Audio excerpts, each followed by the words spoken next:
Hello friends, welcome to prep IAS. Friends, I hope आप सभी लोग सेफ होंगे क्योंकि एक बार फिर से कोविड का चैलेंजिंग दौर हमारे सामने आ चुका है। एंड दोस्तों, मेरी आप सभी लोगों से गुजारिश है कि कोविड अप्रोप्रिएट बिहेवियर को फॉलो कीजिए। जिस भी स्टेट में आप रहते हैं, भले ही आप अभी दिल्ली में हो या फिर अपने होम स्टेट में हो, फ्रेंड्स जो भी गवर्नमेंट के गाइडलाइंस हैं उसको फॉलो कीजिए। दोस्तों, आज ये लेक्चर मॉडर्न इंडिया का 20th लेक्चर है और आज हम बात करेंगे डेवलपमेंट ऑफ एजुकेशन के बारे में। Friends, one of the most important topic है। आपको कितने सारे क्वेश्चन इस पे देखने को मिल जाएंगे। जो लोग नए नए हमारे इस कोर्स के साथ जुड़े हैं उनको थोड़ा ब्रीफली मैं हमारे इस इनिशिएटिव के बारे में बताना चाहूँगा। प्रेप आईएएस ने 17 मार्च को यूपीएससी प्रीलिम्स 2021 के लिए 3 महीने का फ्री क्रैश कोर्स लॉन्च किया है, जो कि 20 जून तक चलने वाला है। काफ़ी सारी अच्छे फीचर्स हैं, जैसे कि एकदम फ्री हमारा ये इनिशिएटिव है। आपको किसी भी तरह का कोई भी पेमेंट नहीं करना है। सिलेबस का कॉम्प्रिहेंसिव कवरेज हम लोग इंश्योर करेंगे। लास्ट में 5 high quality full length mock test होंगे, जहां से आप अपनी परफॉर्मेंस को जज कर सकते हैं। आपकी स्ट्रेंथ क्या है, वीकनेस क्या है, इसको पता कर सकते हो। दोस्तों, हम लोग स्टैटिक एंड डायनामिक दोनों ही पोर्शन को कवर कर रहे हैं। हमारे टेलीग्राम चैनल पे आपको स्टडी मटेरियल, नोट्स और हमारे जितने भी वीडियोज अपलोड हो रहे हैं उनकी पीडीएफ आपको वहाँ पे मिल जाएगी। संडे को एक तो सीसेट का सेशन होता है और दूसरा डाउट क्लियरिंग सेशन होता है, जहाँ पे आप डायरेक्टली फैकल्टी से बात करके अपने जो डाउट्स हैं उनको रिजॉल्व कर सकते हो। एंड फ्रेंड्स, हमारी जो सबसे बड़ी स्ट्रेंथ है वो हमारी फैकल्टी है, जिसे यूपीएससी टीचिंग का या फिर यूपीएससी एग्जामिनेशन का काफ़ी अच्छा एक्सपीरियंस है। भले ही वो प्रीलिम्स स्टेज हो, मेंस स्टेज हो या फिर इंटरव्यू स्टेज हो, तो हमारा ये इनिशिएटिव आप लोगों के लिए काफ़ी बेनिफिशियल होने वाला है। हमारी आपसे रिक्वेस्ट होगी कि हमारे इस फ्री इनिशिएटिव को आप अपने ग्रुप्स में फॉरवर्ड कीजिए, लोगों के साथ शेयर कीजिए, ताकि मैक्सिमम लोगों को हमारे इस फ्री इनिशिएटिव का फ़ायदा मिल सके। एंड दोस्तों, अगर आप डिटेल शेड्यूल जानना चाहते हैं, रजिस्ट्रेशन लिंक जानना चाहते हैं, हमारे टेलीग्राम चैनल का लिंक जानना चाहते हैं, तो आपको कुछ नहीं करना है, डिस्क्रिप्शन बॉक्स में जाइए, वहाँ पे तमाम लिंक आपको मिल जाएंगे। तो दोस्तों, अब हम चलते हैं हमारे आज के टॉपिक की तरफ, जो है डेवलपमेंट ऑफ एजुकेशन। अब फ्रेंड्स, अगर हम कंपनी रूल की बात करें तो शुरुआती ईयर्स में जो फर्स्ट 60 ईयर्स थे उनमें कंपनी ने किसी भी तरह का एजुकेशन को प्रमोट नहीं किया था। हालांकि छोटे मोटे प्रयास किए गए थे, जैसे कि 1781 में वॉरेन हेस्टिंग ने कलकत्ता मदरसा इस्टेब्लिश किया था, जिसका ऑब्जेक्टिव क्या था, study of Muslim law and related subjects. मतलब जो मुस्लिम लॉ थे उसकी स्टडी के लिए इस मदरसा को इस्टेब्लिश किया था। वहीं अगर हम हिंदू लॉ की बात करें तो उसके लिए 1791 में जोनाथन डंकन ने संस्कृत कॉलेज को इस्टेब्लिश किया था। कहाँ पर? बनारस में। तो फ्रेंड्स देखिए, ये दोनों बहुत इंपॉर्टेंट है और जितना मैं रिकॉल कर पा रहा हूँ इस पे ऑलरेडी क्वेश्चन पूछा जा चुका है यूपीएससी में। एंड फ्रेंड्स, हमने देखा था 1800 में फोर्ट विलियम कॉलेज वेलेस्ली के द्वारा इस्टेब्लिश किया गया था, जिसका ऑब्जेक्टिव क्या था, जो सिविल सर्वेंट्स हैं उनको इंडियन लैंग्वेजेस, इंडियन कस्टम में ट्रेनिंग देना होता था। अब फ्रेंड्स देखिए, आप सोच रहे होंगे कि ये मुस्लिम लॉ और हिंदू लॉ की ट्रेनिंग देना क्यों जरूरी था। फ्रेंड्स देखिए, शुरुआत में कंपनी एक कमर्शियल बॉडी बन के आई थी और बाद में इसको एडमिनिस्टर भी करना था। हमने देखा था कि 1765 के बाद इसका जो ट्रांसफॉर्मेशन होता है। तो दोस्तों, उस समय हमारे जो लॉज थे वो हिंदुओं के लिए शास्त्र होते थे और मुस्लिमों के लिए शरीयत लॉ होते थे। तो अगर आपको कमर्शियल रिलेशंस भी रखने हैं, अगर आपको एडमिनिस्टर भी करना है, तो आपको इन लॉज की जानकारी होना बहुत ज़रूरी थी। तो इसलिए क्वालिफाइड इंडियंस की आवश्यकता थी ताकि एडमिनिस्ट्रेशन आराम से किया जा सके। तो इसके लिए कलकत्ता मदरसा एंड संस्कृत कॉलेज बनाया गया था। एंड दोस्तों, उसके अलावा क्योंकि आपको दूसरे इंडियन स्टेट्स के साथ बातचीत भी करनी है, उनके साथ करस्पॉन्डेंस भी करना है, ठीक है, तो आप वो इंग्लिश में तो करोगे नहीं, ठीक है, क्योंकि वो तो समझ में आएगी नहीं लोगों को लैंग्वेज। तो जो क्लासिकल लैंग्वेज है, वर्नाकुलर लैंग्वेज मीन्स जो लोकल इंडियन लैंग्वेज थी, उसकी नॉलेज होना काफ़ी ज़रूरी था। तो इसलिए हम देखते हैं कि मदरसा खुलता है, संस्कृत कॉलेज बनाया जाता है। तो ये फर्स्ट डायमेंशन है। अब दोस्तों, थोड़े समय के बाद ये देखने को मिलता है कि जो इनलाइटेड इंडियंस थे, जैसे कि जो अपर कास्ट के लोग थे, अपर क्लास के लोग थे, और जो क्रिश्चियन मिशनरीज थे, वो गवर्नमेंट के ऊपर काफ़ी प्रेशर बनाते हैं ताकि जो western secular and modern education को प्रमोट किया जाए। फ्रेंड्स देखिए ऐसा क्यों होता है। मिशनरीज का ऑब्जेक्टिव था कि कैसे भी करके जो क्रिश्चियन धर्म है, रिलीजन है, उसको इंडिया में प्रमोट किया जाए। तो उनका ऐसा मानना था कि अगर इंडियंस वेस्टर्न एजुकेशन उनको दी जाएगी इंडियंस को, तो उनका जो बिलीफ है उनके खुद के रिलीजन पे, कल्चर पे, ट्रेडिशन पे, वो ख़त्म होने लगेगा और वो मानने लगेंगे वेस्टर्न कल्चर को, वेस्टर्न ट्रेडिशंस को। तो इससे क्रिश्चियन रिलीजन को प्रमोट करना काफ़ी आसान हो जाएगा। दोस्तों इसकी शुरुआत होती है वेस्टर्न एजुकेशन की। अगर हम देखें तो चार्टर एक्ट ऑफ 1830 में इसकी शुरुआत की जाती है। एक छोटा सा कदम उठाया जाता है। कंपनी ये डिसाइड करती है कि हर साल जो है 1 लाख रुपए एजुकेशन के ऊपर खर्च किए जाएंगे। नॉलेज ऑफ मॉडर्न साइंसेस पे जो है 1 लाख रुपए सालाना खर्च किए जाएंगे। यहाँ पे ये जो शुरुआत की गई थी कि 1 लाख रुपए खर्च किए जाएंगे, आने वाले 10 साल तक मतलब 1823 तक इसमें कुछ भी नहीं होता है, एक भी चवन्नी भी जो है खर्च नहीं होती है, क्योंकि एक कंट्रोवर्सी सामने आती है। और वो कंट्रोवर्सी क्या थी दोस्तों, हमारे लिए बहुत इम्पोर्टेंट है। फ्रेंड्स देखिए कंट्रोवर्सी ये थी कि कुछ लोग ऐसा चाहते थे कि ये जो 1 लाख रुपए खर्च करने हैं, तो ये पूरा एक्सपेंडिचर जो है केवल और केवल मॉडर्न स्टडीज़ पे किया जाना चाहिए।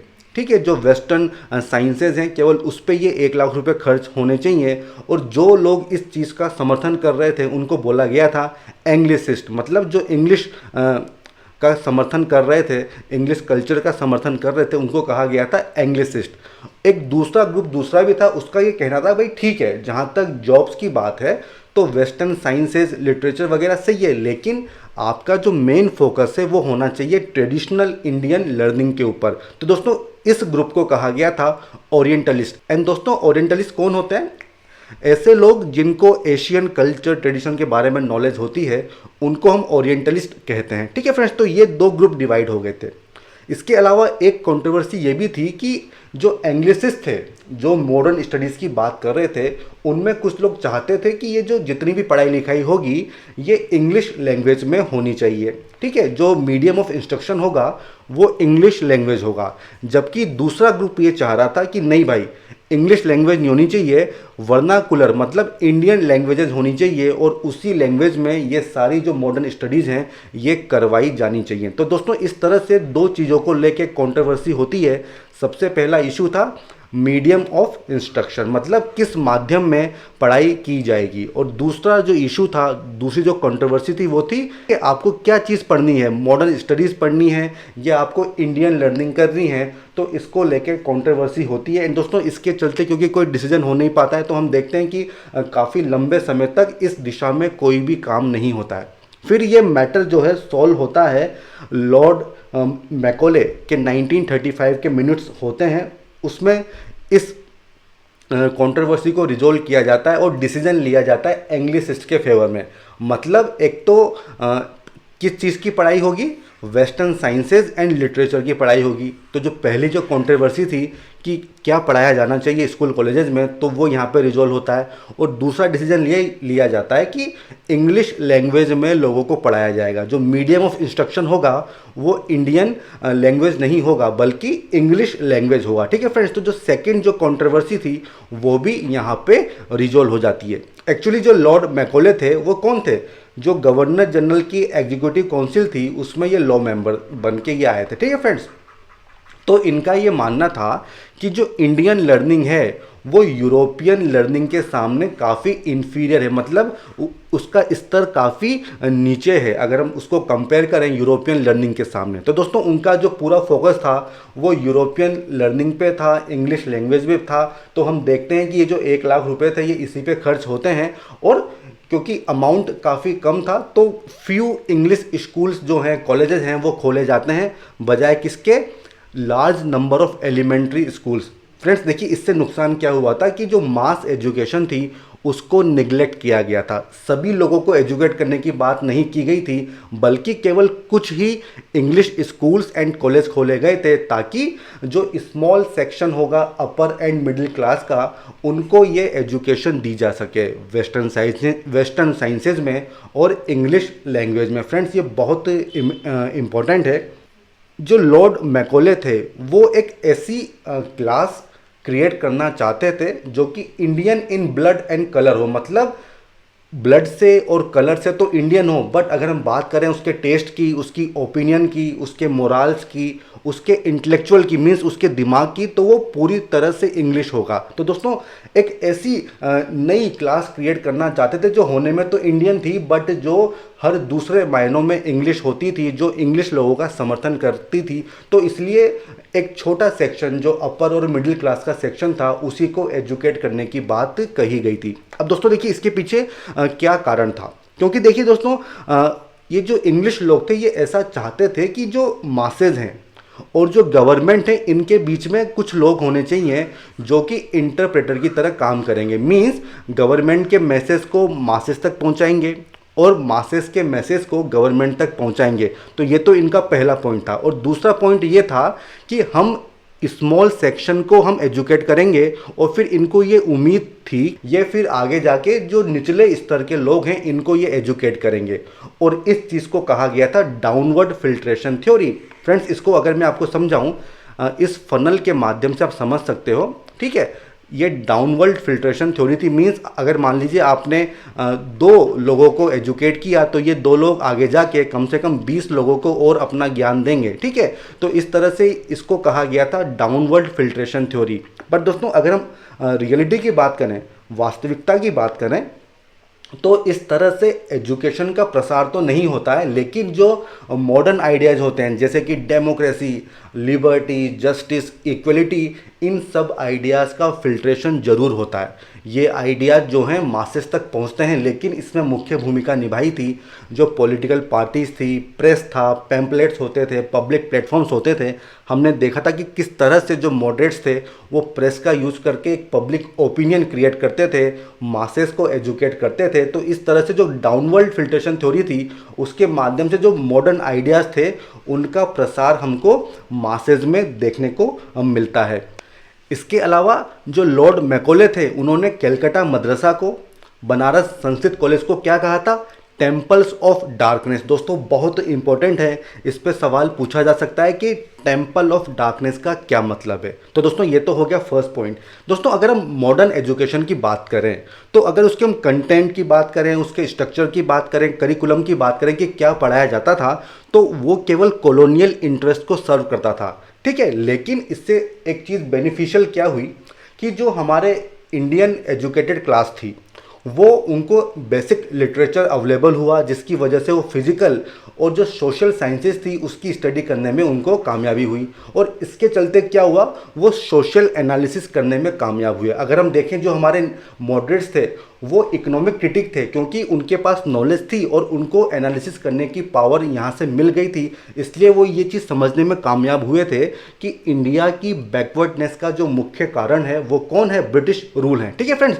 तो इस तरह से हम देख सकते हैं कि किस तरह से जो मॉडर्न एजुकेशन थी उसने हमारे जो मॉडरेट्स थे, जो हमारे नेशनलिस्ट लोग थे, उनको एक तरह का इंस्ट्रूमेंट दिया अपनी नॉलेज को बढ़ाने का, एनालिसिस करने का। अब दोस्तों, हम बात करेंगे थॉमसन की। दोस्तों, ऐसी बात नहीं थी कि मासेस को एजुकेट करने के बिल्कुल भी प्रयास नहीं किए गए थे। यहाँ पे हम थॉमसन की बात करेंगे, जेम्स थॉमसन की, जो कि नॉर्थ वेस्ट प्रोविंस के लेफ्टिनेंट जनरल थे। इन्होंने एक कॉम्प्रिहेंसिव स्कीम डेवलप करी थी विलेज एजुकेशन की, जहाँ पे जो मीडियम ऑफ इंस्ट्रक्शन था वो क्या था? Vernacular languages. मतलब दोस्तों, जो वर्नाकुलर जो देशी लैंग्वेज होंगी केवल उसी में पढ़ाई की जाएगी। दोस्तों, आप खुद देखिए, इंडिया में इतने सारे लोग गाँवों में रहते थे, तो अगर उनको हम इंग्लिश लैंग्वेज में पढ़ाई कराएंगे तो कोई मतलब है नहीं, समझ में आने वाला है नहीं, ठीक है। तो हम आगे जाके भी देखते हैं कि मैक्सिमम जो नेशनलिस्ट लोग होते हैं वो ये फेवर करते हैं कि जो हमारे लोअर सेक्शन के लोग हैं, वो लोग जो गाँव में रहते हैं, उनको तो कुछ लेवल तक वर्नाकुलर लैंग्वेज में ही पढ़ाई करवानी चाहिए। इसके अलावा दोस्तों, ये जो विलेज स्कूल थे, यहाँ पे यूज़फुल सब्जेक्ट जैसे कि मेंसुरेशन, एग्रीकल्चर, साइंस, इन सबको पढ़ाया जाता था। और इनका ऑब्जेक्टिव क्या था? जो नए revenue and public works department setup किए गए हैं, तो उनके लिए इनको ट्रेंड पर्सनल चाहिए, पढ़े लिखे लोग चाहिए। तो इसके लिए जो जेम्स थॉमसन थे उन्होंने एक कॉम्प्रिहेंसिव स्कीम जो है वो डेवलप की थी। अब हम बात करेंगे वुड्स डिस्पैच की 1854। फ्रेंड्स ये टाइमलाइन बहुत इंपॉर्टेंट है, डायरेक्ट सवाल पूछे जाते हैं। अब सबसे पहली बात, इसको किसने इशू किया था फ्रेंड्स? जो ईस्ट इंडिया कंपनी के कोर्ट ऑफ डायरेक्टर्स थे उनके द्वारा ये डिस्पैच भेजा गया था, और चार्ल्स वुड जो कि बोर्ड ऑफ कंट्रोल के प्रेसिडेंट थे उन्होंने इसको इशू किया था। ठीक है फ्रेंड्स, चार्ल्स वुड कौन थे? कंपनी के बोर्ड ऑफ कंट्रोल के प्रेसिडेंट थे। एंड दोस्तों ये जो वुड्स डिस्पैच था इसको इंग्लिश एजुकेशन का मैग्ना कार्टा भी कहा जाता है। दोस्तों बहुत इस पे क्वेश्चन बनते हैं कि Magna carta of English education in India वो क्या था, तो जवाब होगा वुड्स डिस्पैच। ये भारत में एजुकेशन को स्प्रेड करने का पहला कॉम्प्रिहेंसिव प्लान था। अब देखिए दोस्तों इसमें क्या क्या चीज़ें शामिल की गई थी। सबसे पहली बात कि जो गवर्नमेंट ऑफ इंडिया है, जो भारत सरकार है, उसको मासेस को एजुकेट करने की रिस्पॉन्सिबिलिटी लेनी होगी। दोस्तों इसको मैं दोबारा रिपीट कर रहा हूँ, जो मासेज हैं उसको एजुकेट करने की रिस्पॉन्सिबिलिटी भारत सरकार, गवर्नमेंट ऑफ इंडिया को लेनी होगी। फ्रेंड्स इससे पहले जो हमने डाउनवर्ड फिल्ट्रेशन थ्योरी देखी थी उसमें क्या चीज़ थी? मासेस की एजुकेशन को निगलेक्ट किया गया था, और प्रोविज़न ये था कि हम कुछ सेलेक्टेड लोगों को ही हम एजुकेट करेंगे। तो दोस्तों अगर हम बात करें वुड्स डिस्पैच की, तो यहाँ पे बात हो रही है कि आप पूरे मासेस को आपको एजुकेट करना है। मतलब जो डाउनवर्ड फिल्ट्रेशन थ्योरी थी उसका आपको मतलब था नहीं। तो इसीलिए ये जो प्रोविज़न था इससे ये चीज़ तय हो गई थी कि अब डाउनवर्ड फिल्ट्रेशन थ्योरी जो है वो रिजेक्ट कर दी गई है, एटलीस्ट ऑन पेपर। फ्रेंड्स ये कीवर्ड है, केवल कागजों में ऐसा हुआ था। अगर हम वास्तविकता की बात करें तो जब तक अंग्रेज ब्रिटिश लोग भारत में रहे थे तब तक डाउनवर्ड फिल्ट्रेशन थ्योरी भारत में रही थी। मींस 1947 तक भी जो मासेस की एजुकेशन थी वो ब्रिटिश लोगों ने उसको इग्नोर किया था। तो ये तो था फर्स्ट पॉइंट। सेकंड पॉइंट ये था दोस्तों, इन्होंने एक हायरार्की क्रिएट की थी। अगर हम बात करें फॉर एग्जांपल जो हमारे यहाँ जस्टिस का सिस्टम है, तो हम देखते हैं सबसे ऊपर सुप्रीम कोर्ट होता है, उसके नीचे हमने देखा हाई कोर्ट्स होते हैं, उसके नीचे हमने देखा डिस्ट्रिक्ट कोर्ट्स होते हैं। तो इसी तरह की एक हायरार्की एजुकेशन सिस्टम में भी बनाने की कोशिश की गई थी। सबसे नीचे लेवल पे थे विलेजेस में जो प्राइमरी स्कूल्स होंगे, ठीक है, और यहाँ पे जो मीडियम ऑफ इंस्ट्रक्शन होगा वो होगा वर्नाकुलर, मतलब जो लोकल लैंग्वेज होगी उसमें गाँवों में प्राइमरी स्कूल्स में शिक्षा दी जाएगी। उसके ऊपर डिस्ट्रिक्ट लेवल में क्या होंगे? एंग्लो वर्नाकुलर हाई स्कूल्स होंगे और एफिलिएटेड कॉलेजेस होंगे। और उसके बाद सबसे टॉप लेवल पे जो प्रेसिडेंसी टाउन्स थे कैलकाटा, बॉम्बे एंड मद्रास, वहाँ पे यूनिवर्सिटीज़ होंगी। तो इस तरह से 3 लेवल बनाए गए थे। सबसे ऊपर था प्रेसिडेंसी टाउन्स में, उसके बाद था डिस्ट्रिक्ट लेवल में, और तीसरा था जो विलेज लेवल में। तो इस तरह से 3 श्रेणियों में एजुकेशन सिस्टम को डिवाइड किया था। एंड दोस्तों देखिए यहाँ पे उन्होंने ये भी कहा था कि जो स्कूल लेवल होगा, ठीक है, वहाँ पे मीडियम ऑफ इंस्ट्रक्शन होगा वर्नाकुलर्स, जो हायर स्टडीज़ हैं वहाँ पे मीडियम ऑफ इंस्ट्रक्शन होगा इंग्लिश लैंग्वेज। ठीक है फ्रेंड्स, तो दोनों का यहाँ पे कॉम्बिनेशन था, तो इस पे भी सवाल पूछे जाते हैं। इसके अलावा इस डिस्पैच में फीमेल एजुकेशन की बात की गई थी, वोकेशनल ट्रेनिंग की बात की गई थी, टीचर्स की ट्रेनिंग की बात की गई थी। दोस्तों ये सारे पॉइंट्स काफ़ी इंपॉर्टेंट हैं।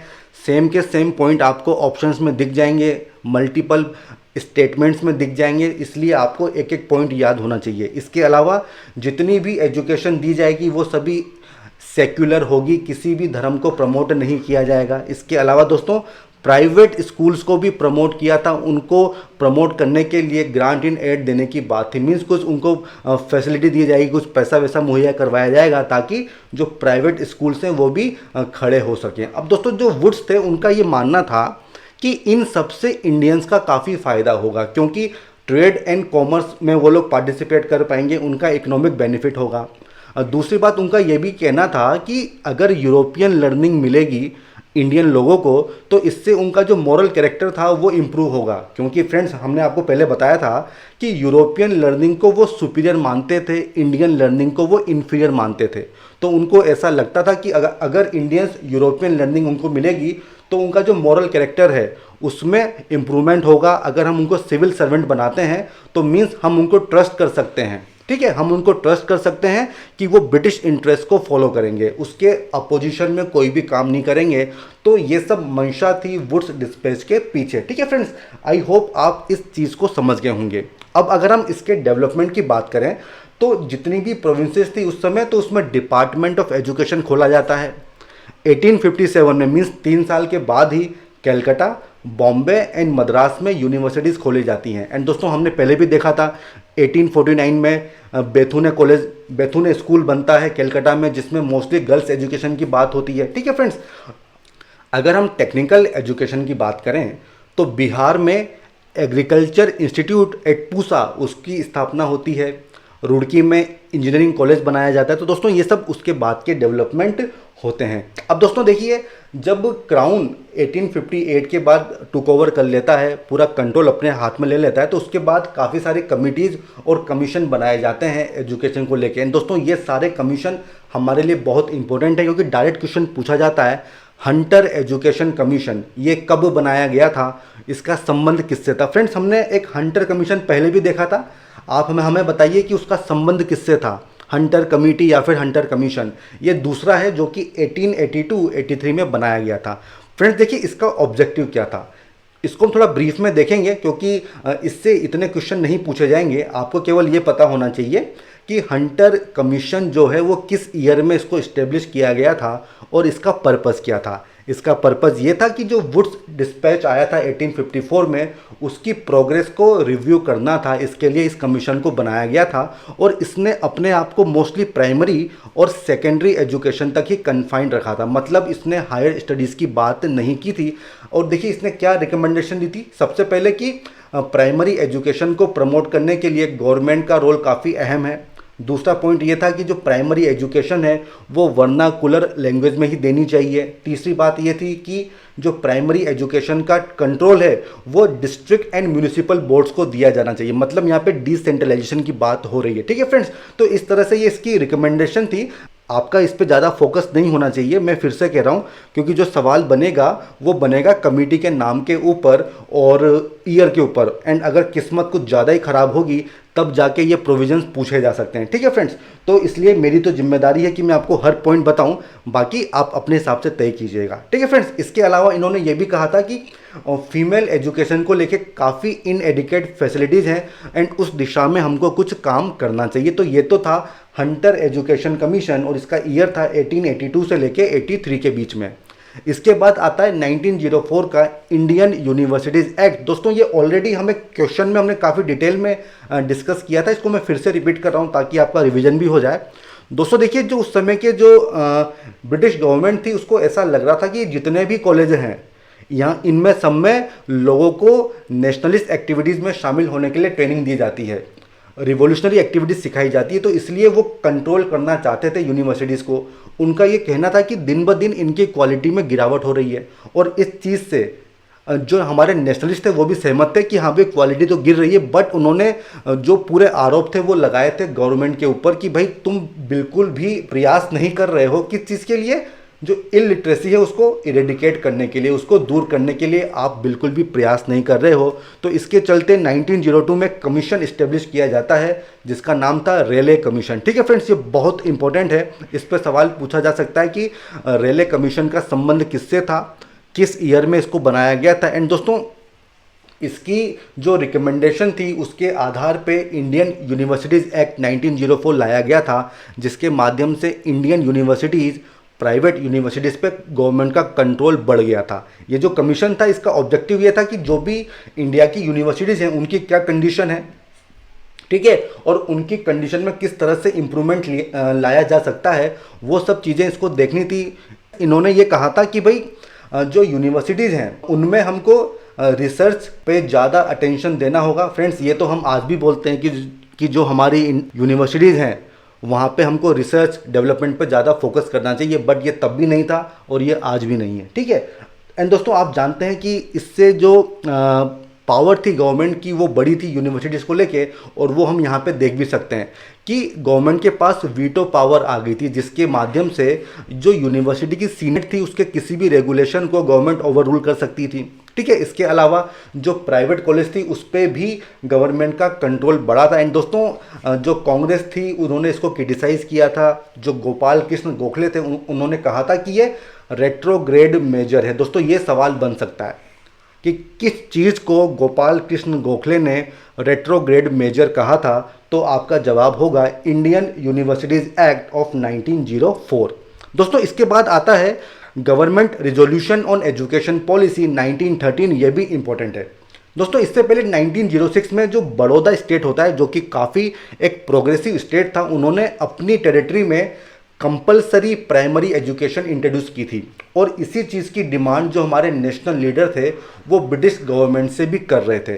और इसमें जो सबसे आगे थे वो थे गोपाल कृष्ण गोखले, वो भी कंपलसरी प्राइमरी एजुकेशन की डिमांड कर रहे थे, और जो लेजिस्लेटिव असेंबली थी वहाँ पर भी इन्होंने अपनी इस डिमांड को रखा था। लेकिन दोस्तों इसके चलते 1913 में जो ब्रिटिश गवर्नमेंट थी उन्होंने एजुकेशन पॉलिसी पे एक रिजोल्यूशन पास किया था। ये रिजोल्यूशन हमारे लिए इम्पोर्टेंट है। इसमें गवर्नमेंट ने ये कहा था कि भाई ये जो कंपलसरी एजुकेशन है इसकी रिस्पॉन्सिबिलिटी हमारी नहीं है, ठीक है, लेकिन इन्होंने ये चीज़ जरूर मानी थी कि जो इलिटरेसी है उसको हमको रिमूव करना है, और उन्होंने प्रोविंशियल गवर्नमेंट को कहा था कि भाई अब आप फ्री एलिमेंट्री एजुकेशन प्रोवाइड करवाइए। ठीक है फ्रेंड्स, तो अगर एजुकेशन को लेके मेंस में कोई भी सवाल आता है ना, तो आप इन सब चीज़ों को वहाँ पे लिख सकते हो कि ये जो फ्री एलिमेंट्री एजुकेशन की बात है ये कोई नई बात नहीं है। 1913 में जो रिजोल्यूशन पास हुआ था उसमें भी ये बात कही गई थी। इसके अलावा फ्रेंड्स प्राइवेट एफर्ट्स को बढ़ाने की बात की गई थी। तो ये सब तमाम चीज़ें इस रिजोल्यूशन में कही गई थी जो हमारे लिए इम्पोर्टेंट हैं।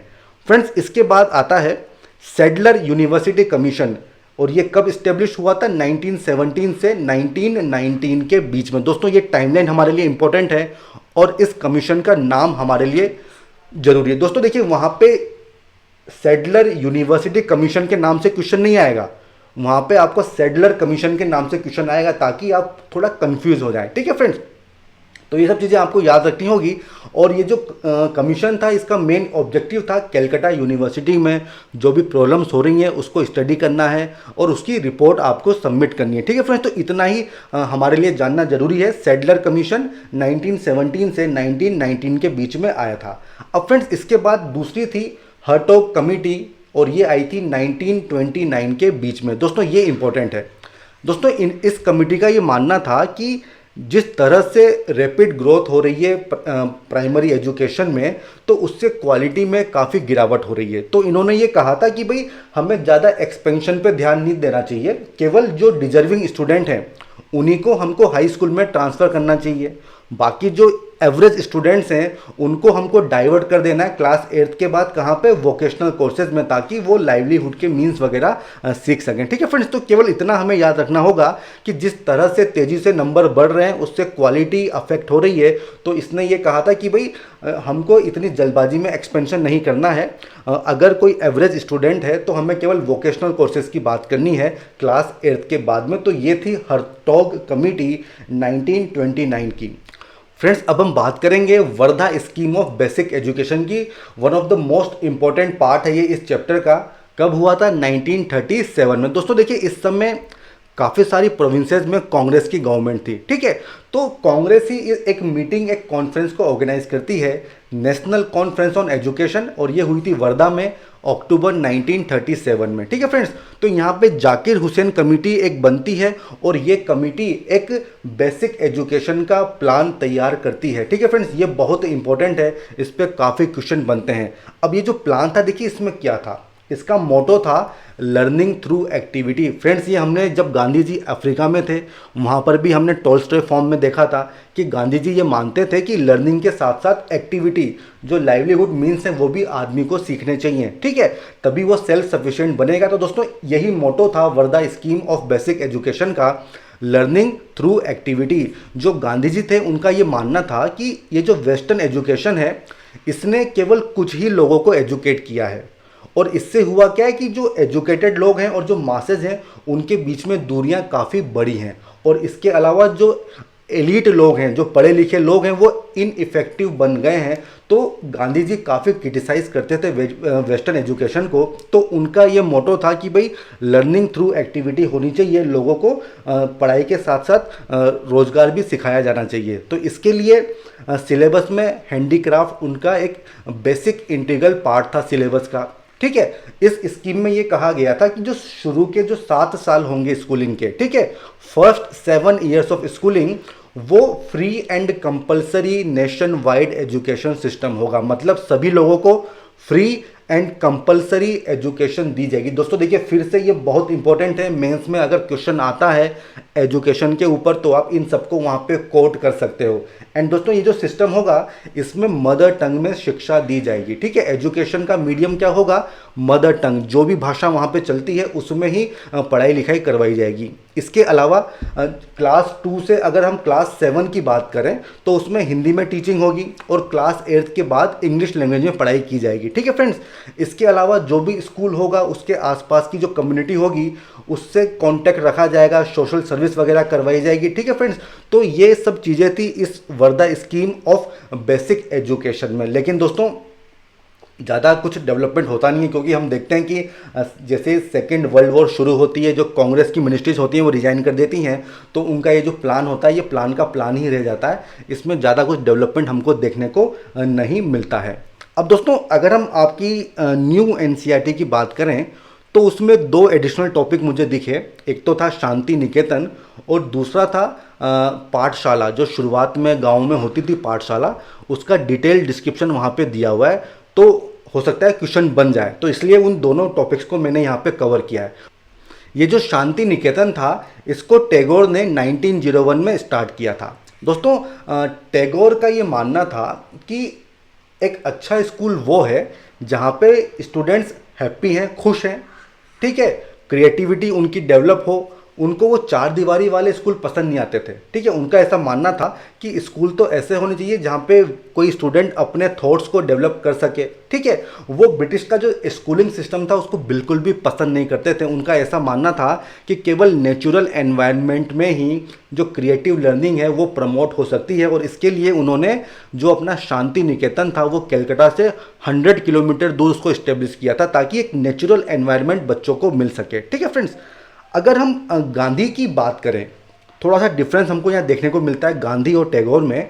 गांधी जो थे वो वेस्टर्न सिविलाइजेशन के एकदम खिलाफ थे, जो मशीन और टेक्नोलॉजी वाली जो चीज़ें थी उसके एकदम खिलाफ थे, जबकि टैगोर चाहते थे कि इनका कॉम्बिनेशन होना चाहिए। जो मॉडर्न वेस्टर्न सिविलाइजेशन है और जो इंडियन ट्रेडिशन है, इन दोनों का एक सामंजस्य, एक कॉम्बिनेशन होना चाहिए।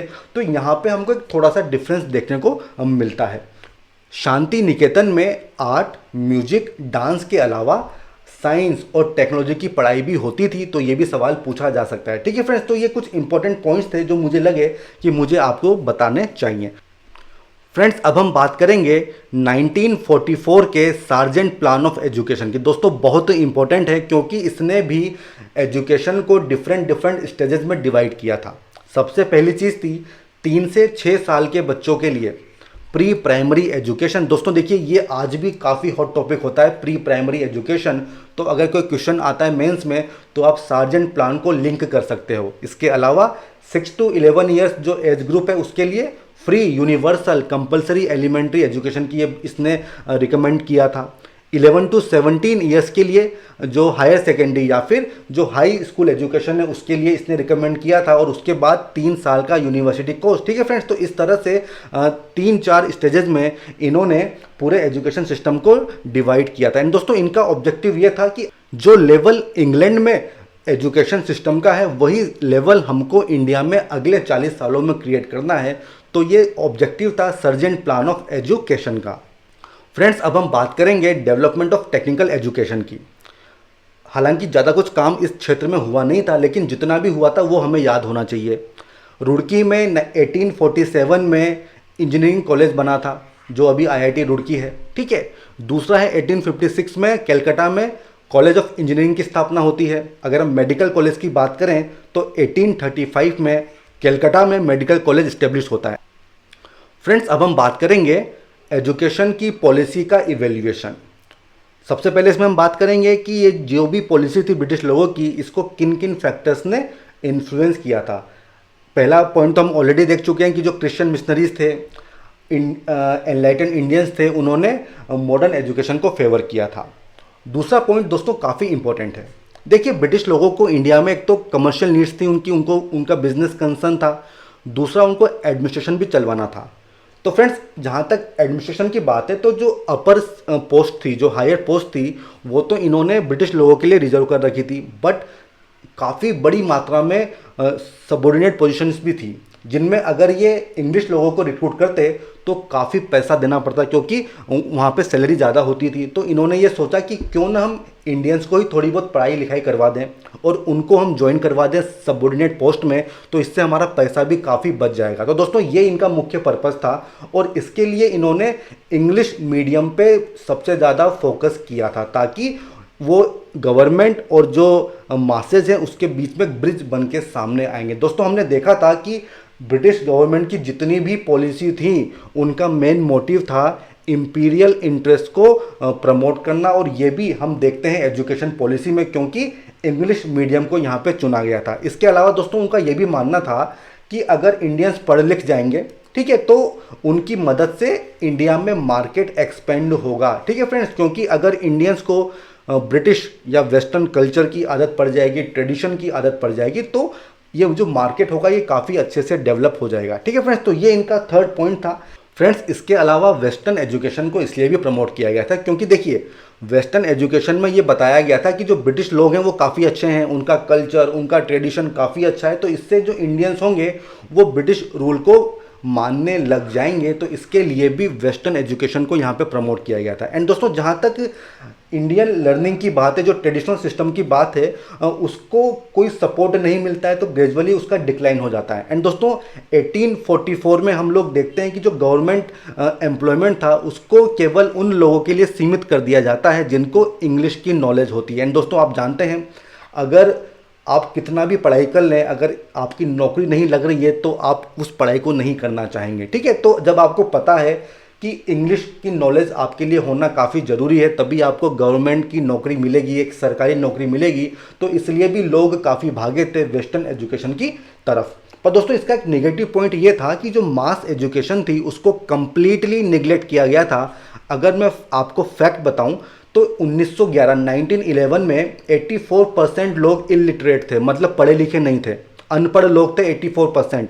और 1921 में ये परसेंटेज हो जाती है 92%। तो फ्रेंड्स, आप देख सकते हैं, जो मैंने आपको बताया था डाउनवर्ड फिल्ट्रेशन थ्योरी, ठीक है, तो वो एंड तक चल रही थी। ठीक है, केवल कुछ सीमित लोगों को ही पढ़ाई लिखाई करवाई जाती थी और जो मास की एजुकेशन थी उसको निगलेक्ट किया गया था। एंड दोस्तों, ये जो मोनोपोली थी पढ़े लिखे लोगों की, ये केवल अपर रिचर क्लासेस के पास थी, वो लोग जो कि शहरों में रहते थे, क्योंकि दोस्तों काफ़ी कॉस्टली ये एजुकेशन सिस्टम होता था, हर कोई इसको अफोर्ड नहीं कर सकता था। ठीक है फ्रेंड्स, तो ये सारी इसकी नेगेटिव चीज़ें हैं। इसके अलावा दोस्तों, जो वुमेन की एजुकेशन है उसको टोटली निगलेक्ट किया था। फ्रेंड्स, यहाँ पे वर्ड यूज़ किया है, टोटली उसको निगलेक्ट किया है। दोस्तों, क्यों? क्योंकि उस समय देखिए, हमारे यहाँ पे काफ़ी ऑर्थोडॉक्स सेक्शन होते थे जो इस चीज़ को नहीं मानते थे कि वुमेन को भी एजुकेशन दी जानी चाहिए। ठीक है, एंड दोस्तों, जो ब्रिटिश लोग थे वो ऑर्थोडॉक्स सेक्शन से पंगा लेना नहीं चाहते थे, तो इसलिए उन्होंने वुमेन एजुकेशन पर ध्यान दिया ही नहीं। अगर मैं आपको फैक्ट बताऊं तो 1921 में अगर 100 इंडियन वुमेन थी तो उसमें से केवल 2 ही महिलाएं ऐसी होती थी जिन्हें लिखना और पढ़ना आता था। तो इस तरह की कंडीशन दोस्तों हमारे यहाँ पे थी वुमेन की। इसके अलावा फ्रेंड्स, जो साइंटिफिक और जो टेक्निकल एजुकेशन थी उसको देखिए निगलेक्ट किया गया था, क्योंकि बहुत कम लेवल पे बड़े बड़े कॉलेज बनाए गए थे, भले ही वो मेडिकल कॉलेज हो या फिर इंजीनियरिंग कॉलेज हो। फ्रेंड्स, इसमें एक टॉपिक और बचा हुआ है, पाठशाला, जो कि न्यू एनसीईआरटी में दिया हुआ है। इसको हम ब्रीफ में यहाँ पे देख लेते हैं। दोस्तों, 1830s में विलियम एडम, जो कि एक स्कॉटिश मिशनरी थे, उन्होंने लोकल स्कूल्स की कंडीशन को रिपोर्ट किया था, जो पाठशालाएं होती थी। उन्होंने बंगाल और बिहार में लगभग 1 लाख पाठशालाएं ऑब्जर्व की थी और उन्होंने ये कहा था कि ये स्मॉल इंस्टीट्यूशंस हैं, मतलब एक स्कूल में 20 से ज़्यादा स्टूडेंट्स नहीं पढ़ते होंगे, बट अगर हम क्यूमुलेटिव देखें तो लगभग 20 लाख स्टूडेंट्स इन पाठशालाओं में पढ़ते थे। ठीक है फ्रेंड्स, एंड दोस्तों, ये पाठशालाएं कौन क्रिएट करता था? वेल्दी पीपल, जिनके पास पैसा होता था। लोकल कम्युनिटी के लीडर्स, टीचर्स अपनी इंडिविजुअल कैपेसिटी में भी, जिनको गुरु कहा जाता था, वो भी इनको सेटअप करते थे। फ्रेंड्स, ये जो सिस्टम था एजुकेशन का, ये काफ़ी फ्लेक्सिबल सिस्टम था। क्यों? क्योंकि एक तो किसी भी तरह की फिक्स फ़ी यहाँ पे नहीं थी। आपकी पेरेंट की इनकम क्या है उस पर डिपेंड करेगा कि आपको कितनी फ़ी देनी है। दूसरा, कोई प्रिंटेड बुक्स वगैरह नहीं चलती थी, कोई सेपरेट स्कूल की बिल्डिंग नहीं होगी, या तो मंदिर के बरामदे में आप पढ़ रहे हो या किसी पेड़ के नीचे आप पढ़ रहे हो, तो इस तरह से पढ़ाई लिखाई होती थी। कोई भी सेपरेट क्लासेस का सिस्टम नहीं था, जैसे फर्स्ट क्लास का अलग सेक्शन है, सेकंड क्लास का अलग सेक्शन है, ऐसा नहीं। सभी लोग एक साथ ही पढ़ते थे, कोई रेगुलर टाइम टेबल नहीं होता था और ना ही कोई एनुअल एग्जामिनेशन होता था। ठीक है फ्रेंड्स, इसके अलावा जो लोकल नीड्स होती थी उसके बेसिस पे इस सिस्टम को डिज़ाइन किया जाता था। जैसे मान लीजिए अगर हार्वेस्टिंग सीजन है तो उसमें पता है कि बच्चे पढ़ने नहीं आएंगे, तो उस दौरान पढ़ाई लिखाई नहीं होती थी। तो इस तरह से काफ़ी फ्लेक्सिबल ये सिस्टम होता था। और सिलेबस क्या होगा वो डिसाइड किया जाता था गुरु के द्वारा, जो टीचर होगा उसके द्वारा सिलेबस डिसाइड किया जाता था कि मुझे क्या पढ़ाना है। तो दोस्तों इसीलिए इसको काफ़ी फ्लेक्सिबल सिस्टम कहा गया था। एंड अगर हम बात करें अप टू 1850, ठीक है, तो तब तक ईस्ट इंडिया कंपनी ने ज़्यादा कुछ इसमें इंटरफेरेंस नहीं किया था। बट उसके बाद 1854 के बाद, अगर वो जो वुड्स डिस्पैच आया था उसके बाद में वर्नाकुलर एजुकेशन सिस्टम को इम्प्रूवमेंट करने के लिए काफ़ी कुछ प्रयास होते हैं। जैसे कि गवर्नमेंट पंडित जो है उनका अपॉइंटमेंट होता है, और हर एक पंडित जो है ऐसे 3-4 ग्रुप्स को संभालेगा। जो पाठशालाएँ होंगी, 3-4 पाठशालाओं पर एक पंडित होगा जिसका ऑब्जेक्टिव क्या होगा, क्वालिटी ऑफ टीचिंग को सुधारना। अब हर टीचर को पीरियोडिक रिपोर्ट सबमिट करनी होती थी। ठीक है, क्लासेस जो हैं वो टाइम टेबल के हिसाब से चलेंगी, टेक्स्ट बुक से आपको पढ़ाना होगा, एनुअल एग्जामिनेशन होगा, रेगुलर फ़ी होगी। तो जो पहले जो फ्लेक्सिबल सिस्टम था उसमें अभी चेंजेस आते हैं। ठीक है फ्रेंड्स, अब दोस्तों देखिए, जो स्कूल, जो पाठशालाएं इसको फॉलो कर रही थी उनको गवर्नमेंट ग्रांट देती थी। ठीक है, जबकि जो स्कूल इसको फॉलो नहीं करेंगे उनको ये ग्रांट नहीं दी जाती थी। एंड दोस्तों इसका एक बुरा कॉन्सिक्वेंसेस भी था। वो क्या था कि जो पुअर सेक्शन के लोग थे, ठीक है, जो कि फ्लेक्सिबिलिटी को पसंद करते थे, जो अपने समय के हिसाब से पढ़ना पसंद करते थे, वो फिर स्कूल अटेंड करना उन्होंने बंद कर दिया था। क्योंकि दोस्तों उनको घर में भी काम करना होता था, और अगर मान लीजिए वो कभी स्कूल में नहीं आ पा रहे हैं तो इन डिसिप्लिन की वजह से उनको निकाल दिया जाता था। तो इस सिस्टम के काफ़ी सारे कॉन्सिक्वेंसेस भी होते थे। तो फ्रेंड्स, हमारा ये लेक्चर यहाँ पे ख़त्म हो चुका है। अब हम बात करेंगे कुछ मल्टीपल चॉइस क्वेश्चंस की। ठीक है फ्रेंड्स, फर्स्ट क्वेश्चन पूछा गया है Indian home rule league movement के बारे में। 4 स्टेटमेंट हमें दिए हुए हैं और बताना है कि कौन सा स्टेटमेंट सही है। सबसे पहला है कि एनी बसंत की जो होम रूल लीग थी उसके थ्रू जवाहरलाल नेहरू ने अपना पॉलिटिकल करियर बिगिन किया था। दोस्तों ये सही है, ये स्टेटमेंट सही है। दूसरा, इट डिमांडेड टोटल इंडिपेंडेंस। दोस्तों ये तो गलत है, क्योंकि इन्होंने केवल सेल्फ गवर्नमेंट डिमांड की थी, इसीलिए तो इसका नाम था होम रूल। ठीक है। तीसरा क्या है, it later renamed to the Commonwealth of Indian League. दोस्तों ये इसको भी होल्ड पे डालते हैं। ठीक है। चौथा स्टेटमेंट क्या है कि the Congress session in 1915 approved the resolution. दोस्तों देखिए ये भी गलत है, तो 2 और 4 गलत होगा। ठीक है दोस्तों, तो देखिए आप इसको एलिमिनेट कर सकते हो, तो बचेगा क्या, ऑप्शन बी वो सही आंसर है। ठीक है फ्रेंड्स, तो इसी तरह से आपको एलिमिनेशन करना है मेन एग्जामिनेशन में भी। अगर आपको चारों स्टेटमेंट नहीं भी आते हैं तो भी कोई दिक्कत नहीं है, जो स्टेटमेंट आपको पता है पहले देखिए उससे कोई ऑप्शन एलिमिनेट हो रहा है क्या। ठीक है, हमने यहाँ पे 2 और 4 को एलिमिनेट किया, तो उससे देखिए तीनों ऑप्शन जो है हट गए और बचा क्या, केवल बी, और वही सही आंसर है। दोस्तों अब इसको थोड़ा डिटेल में हम देखेंगे। जो पंडित नेहरू थे वो यूपी में होम रूल लीग के जॉइंट सेक्रेटरी थे, तो यहाँ से इन्होंने अपने पॉलिटिकल करियर की शुरुआत की थी। एंड दोस्तों इंडियन होम रूल लीग जो था इसका बाद में नया नाम होता है कॉमनवेल्थ ऑफ इंडिया लीग। ठीक है दोस्तों, और इसका काम क्या था कि ब्रिटिश एमपी जो हैं उनकी ये लॉबी करेगा ताकि वो सपोर्ट करें जो इंडिया की डिमांड है सेल्फ गवर्नमेंट की। एंड दोस्तों इसके बाद वीके कृष्ण मेनन जो हैं इसको ट्रांसफॉर्म कर देते हैं इंडिया लीग में 1929 में। ठीक है फ्रेंड्स, तो ये इतना हमें पता होना चाहिए। अब सेकेंड क्वेश्चन है लीस मोदी पैक्ट ऑफ 1933, इसका संबंध किससे है। दोस्तों ये एडिशनल इन्फॉर्मेशन होगी, इसका आइडिया आपको नहीं होगा। ये बेसिकली दोस्तों इसका ऑप्शन ए इसका सही जवाब है, set of preferences for British textiles in place of Japanese imports in India. दोस्तों देखिए इसके पीछे की कहानी थोड़ा समझते हैं। 1931 में क्या होता है दोस्तों, जो इंडिया की कॉटन होती है, जो रॉ मटेरियल होता है, उसका लार्जेस्ट बायर होता है जापान। ठीक है फ्रेंड्स, तो इससे बहुत चोट पहुंचती है ब्रिटेन को, क्योंकि पूरा सिस्टम तो उसने क्रिएट किया था, लेकिन यहाँ पे जापान जो है वो लार्जेस्ट बायर बन जाता है। ठीक है फ्रेंड्स, इसके अलावा अगर हम मार्केट शेयर की बात करें, इंडिया के मार्केट शेयर की, तो उसमें जापानीज टेक्सटाइल का काफ़ी बोलबाला था, तो इससे ब्रिटेन लैंकशायर को काफ़ी नुकसान हो रहा था। ठीक है फ्रेंड्स, तो इसका बदला लेने के लिए इन्होंने क्या किया था, जो जापानीज टेक्सटाइल्स भारत में आते थे उन पे ड्यूटी इन्होंने बढ़ा दी थी, 31.5% से 75% कर दी थी दोस्तों। तो इससे जापान जो है वो नाराज़ हो गया, तो उसने क्या किया, इंडियन कॉटन को खरीदना ही बंद कर दिया। ठीक है, तो इससे क्या हुआ दोस्तों, जो इंडियन लोग थे जो कॉटन वगैरह सेल करते थे, तो उनको काफ़ी नुकसान हुआ, क्योंकि कॉटन की प्राइसेस में कमी आ गई। ठीक है फ्रेंड्स, मतलब ये वही बात हो गई कि सप्लाई ज़्यादा है, डिमांड कम है, तो प्राइसेस जो है वो क्रैश कर गई थी। ठीक है, तो इससे निपटने के लिए ये लीस मोदी पैक्ट होता है, जिसमें जो बॉम्बे मिल एसोसिएशन के जो ऑनर्स होते हैं वो इस चीज़ को मान लेते हैं कि अब हम जो जापानीज इंपोर्ट्स हैं, ठीक है, उसको हम मानेंगे नहीं। ठीक है, हमारी प्रेफरेंस क्या होगी, ब्रिटिश टेक्सटाइल होंगे। ठीक है, इसके जवाब में जो लैंकशायर थी उन्होंने ये प्रॉमिस किया था कि हम जो है ज़्यादा इंडियन रॉ कॉटन खरीदेंगे, तो इसके चलते ये लीस मोदी पैक्ट होता है। अब दोस्तों क्वेश्चन नंबर 3 है, with reference to British rule in India which of the following events happened earlier, सबसे पहले कौन सा इवेंट हुआ था, establishment of Calcutta, Madras, Bombay university. Friends just अभी हमने देखा है ये 1857 में हुआ था।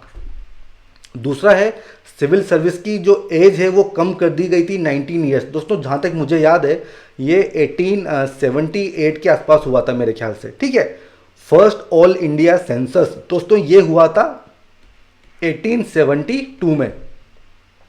And annexation of Burma by British, friends ये हुआ था आई थिंक, जहाँ तक मुझे सही से याद है 1885 में ये हुआ था जब कांग्रेस बनी थी। ठीक है फ्रेंड्स, तो इसका सही जवाब क्या होगा, option A Calcutta, Madras and Bombay university. दोस्तों इस स्लाइड को पॉज करके आप डिटेल यहाँ से पता कर सकते हो। ठीक है फ्रेंड्स, अब है question number 4, with respect to downward filtration theory. दोस्तों दो स्टेटमेंट दिए हुए हैं और हमें बताना है कि कौन सा स्टेटमेंट सही है। It aimed directly to educate the masses. दोस्तों देखिए मासेस को एजुकेट करने की बात हो रही है, वो भी डायरेक्टली। दोस्तों देखिए ये तो गलत है, क्योंकि उसने तो ये कहा था कि एक लिमिटेड सेक्शन होगा उसको मैं एजुकेट करूंगा। दूसरा क्या है कि it favoured the implementation of downward filtration, जो वुड्स डिस्पेस था उसने फेवर किया था। दोस्तों ये तो गलत बात है, क्योंकि वुड्स डिस्पेस ने तो कहा था कि आप मास एजुकेशन करवाइए, तो स्टेटमेंट 2 भी गलत होगा। तो इसका सही जवाब क्या हो जाएगा, ऑप्शन डी, नीदर 1 नॉर 2। ठीक है फ्रेंड्स, अब हम बात करेंगे क्वेश्चन नंबर 5 की, जहां पे पूछा गया है कि ब्रिटिश रूल के समय जो एजुकेशनल रिफॉर्म्स हुए थे उसके चलते 3 स्टेटमेंट हमें दिए हुए हैं और बताना है कि कौन सा स्टेटमेंट सही नहीं है। ठीक है फ्रेंड्स, तो पहला स्टेटमेंट क्या है कि लिटरेसी रेट जो थी वो 20th सेंचुरी में 20% से ज़्यादा हो गई थी। दोस्तों ये तो हमने अभी देखा था। ठीक है, 1921 में भी लगभग 90% से ज़्यादा लोग अनपढ़ थे। ठीक है, तो फर्स्ट स्टेटमेंट तो गलत हो गया।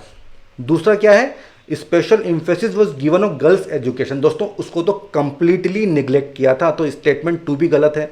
और तीसरा क्या है कि efforts in educational sector were made by government mainly to reduce the cost of administration. दोस्तों ये सही बात है, एडमिनिस्ट्रेशन की कॉस्ट कम हो इसीलिए एजुकेशन को इंट्रोड्यूस किया गया था। हमने डिटेल में बात की थी, तो स्टेटमेंट 3 तो सही है, लेकिन यहाँ पूछा है कि कौन सा गलत है, तो इसका जवाब हो जाएगा 1 and 2 only. Option C is the correct answer. अब हम बात करेंगे क्वेश्चन नंबर 6 की। दोस्तों इस स्लाइड को पॉज करके आप डिटेल यहाँ से ले सकते हो। ठीक है, क्योंकि ऑलरेडी मैं आपको समझा चुका हूँ। अब हम बात करेंगे क्वेश्चन नंबर 6 की, जहाँ पे मैक्सवेल ब्रूमफील्ड कमीशन की बात हो रही है। ये ब्रिटिश गवर्नमेंट ने किस लिए सेटअप किया था। दोस्तों ये एडिशनल इंफॉर्मेशन है जो हम अगले लेक्चर में इसको देखेंगे। ये एक्चुअली जो बारडोली सत्याग्रह हुआ था उसके चलते इस कमीशन को सेटअप किया था। दोस्तों इसके बारे में हम डिटेल में बात करेंगे, इसका जवाब होगा ऑप्शन सी।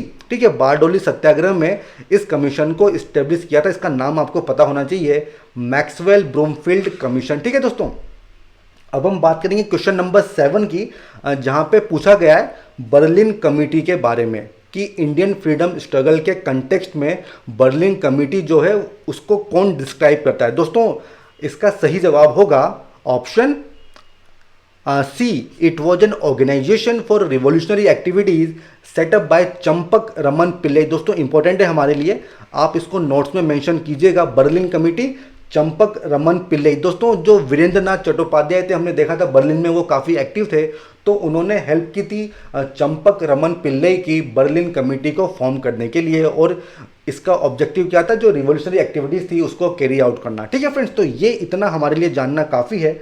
अब हम बात करेंगे क्वेश्चन नंबर 8 की। यहाँ पे पूछा गया है कि what started with the Ripon resolution of 1882। उसके बाद रॉयल कमीशन 1908 में उसको बूस्ट मिलता है। ठीक है, उसके बाद रिजोल्यूशन ऑफ मई 1918, उससे भी इसको जो है बूस्ट मिलता है, एंड अल्टीमेटली जब फ्री इंडिया होगा वहाँ पे इस चीज़ को इस्टेब्लिश किया जाता है। दोस्तों आप बताइए इसका सही जवाब क्या होगा, कौन किसके बारे में यहाँ पे बात की जा रही है। फ्रेंड्स इसका सही जवाब होगा पंचायती राज इंस्टीट्यूशन। हमने देखा था कि आज़ाद भारत में ही इसको इस्टेब्लिश किया जाता है। ठीक है फ्रेंड्स, इस स्लाइड को पहुँच करके आप डिटेल में इसके बारे में पता कर सकते हैं। दोस्तों फाइनली 1992 में जब 73rd अमेंडमेंट हुआ था, तब हमारे यहाँ पे पंचायत को कॉन्स्टिट्यूशनल स्टेटस दिया गया था। ठीक है दोस्तों, अब हम बात करेंगे क्वेश्चन नंबर 9 की, जहाँ पे गांधी जी ने किस किस को पब्लिश किया था। दोस्तों 4 ऑप्शन दिए हुए हैं, हरिजन सेवक, ठीक है, नवजीवन, इंडियन ओपिनियन, यंग इंडिया। हमें बताना है कि किस किस को गांधी जी ने पब्लिश किया था। दोस्तों ये चारों ही गांधी जी ने पब्लिश किए थे। सही जवाब इसका ऑप्शन डी है। एंड दोस्तों इसके अलावा भी काफ़ी सारे जर्नल्स थे जो गांधी जी ने पब्लिश किए थे, जैसे कि इंडियन ओपिनियन, नवजीवन, यंग इंडिया, हरिजन, हरिजन बंधु और हरिजन सेवक। ठीक है फ्रेंड्स, तो ये सब नाम आपको याद होने चाहिए। अब हम बात करेंगे क्वेश्चन नंबर 10 की, जहाँ पे सॉल्ट सत्याग्रह को लेके 3 स्टेटमेंट दिए हुए हैं और हमें बताना है कि कौन सा स्टेटमेंट सही है। सबसे पहला के कलप्पन, इन्होंने मार्च किया था तिरुचिपल्ली टू तंजावर। दोस्तों ये तो गलत है, ये किया था राजगोपालाचारी ने। ठीक है फ्रेंड्स, तो ये तो यहाँ पे आना चाहिए।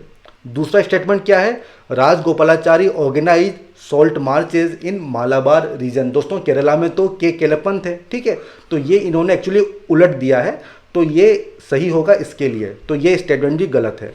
ठीक है, तीसरा क्या है, गोपाल बंधु चौधरी इन बालासोर, कटक, पुरी, मतलब उड़ीसा में। दोस्तों ये भी हमने देखा था, तो ये स्टेटमेंट तो सही है। इसका सही जवाब क्या हो जाएगा, ऑप्शन बी। ठीक है फ्रेंड्स, तो दोस्तों हमारी आज की ये क्लास यहीं पे ख़त्म होती है।